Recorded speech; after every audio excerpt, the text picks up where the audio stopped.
ഉഴുന്ന് കൊണ്ടുള്ള ഒരു ചമ്മന്തി നമുക്ക് തയ്യാറാക്കാം. അതിനുവേണ്ടി 1/4 കപ്പ് ഉഴുന്നെടുത്തിട്ടുണ്ട്. ഇത് നന്നായിട്ട് കഴുകിയിട്ട് വെള്ളം തോർത്തിയെടുത്തതാണ്. ഇനി നമുക്ക് ഇതൊന്ന് വറുത്തെടുക്കണം. അപ്പോൾ ബാക്കിയുള്ള ഇൻഗ്രീഡിയൻ്റൊക്കെ കാണിച്ചു തരാം. കുറച്ച് ഉള്ളി, ഒരു കഷ്ണം ഇഞ്ചി, കുറച്ച് കറിവേപ്പില, ഒരല്ലി വെളുത്തുള്ളി, കുറച്ച് പുളി, പിന്നെ 4-5 വറ്റൽമുളക്, പിന്നെ കുറച്ച് തേങ്ങ കേട്ടോ. അപ്പോൾ ഇനി നമുക്ക് ഈ ഉഴുന്ന് നമുക്ക് നന്നായിട്ട് മൂക്കുന്നത് വരെ ഒന്ന് വറുത്തെടുക്കാം. അതുപോലെ തന്നെ വറ്റൽമുളക് വറുത്തെടുക്കാം. പിന്നെ 1/2 ടീസ്പൂൺ വെളിച്ചെണ്ണ ഒഴിച്ച് കൊടുത്തിട്ട് ബാക്കിയുള്ള ഇൻഗ്രീഡിയൻറ്റും കൂടെ ഒന്ന് വഴറ്റിയെടുക്കണം. അതിനുശേഷം നമുക്ക് ഉഴുന്ന് നന്നായിട്ട് ഒന്ന് പൊടിച്ചെടുക്കണം. ഒരു മിക്സിയുടെ ജാറിലേക്ക് ഇട്ട് കൊടുത്തതിന് ശേഷം നന്നായിട്ട് ഇതൊന്ന് പൊടിച്ചെടുക്കാം.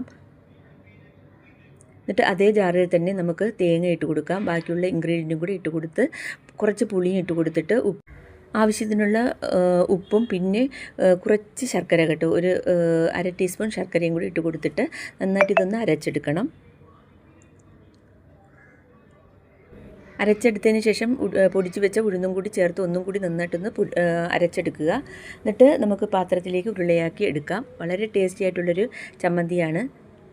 ഇത് ചോറിനോടൊപ്പവും കഞ്ഞിയോടൊപ്പവും ഒക്കെ കഴിക്കാൻ പറ്റിയ അടിപൊളിയായിട്ടുള്ളൊരു ചമ്മന്തി തന്നെയാണ്. അപ്പോൾ എല്ലാവരും ഇതുപോലെ ഒന്ന് ട്രൈ ചെയ്യുക. കുറച്ച് ചോറിൻ്റെ കൂടെ നമ്മൾ എടുത്ത് ഇതുപോലെ ഒന്ന് ചമ്മന്തിയും കൂട്ടി കഴിച്ച് നോക്കിയാൽ നമ്മുടെ നാവും ഇറങ്ങിപ്പോകും കേട്ടോ. അത്രയ്ക്ക് ടേസ്റ്റിയാണ്. ചോറ് പാത്രം പോലും വഴിച്ച് കഴിച്ച് പോകും. അത്രയ്ക്ക് ടേസ്റ്റിയാണ്. അപ്പോൾ വീഡിയോ ഇഷ്ടപ്പെട്ടെന്ന് സപ്പോർട്ട് ചെയ്യണേ.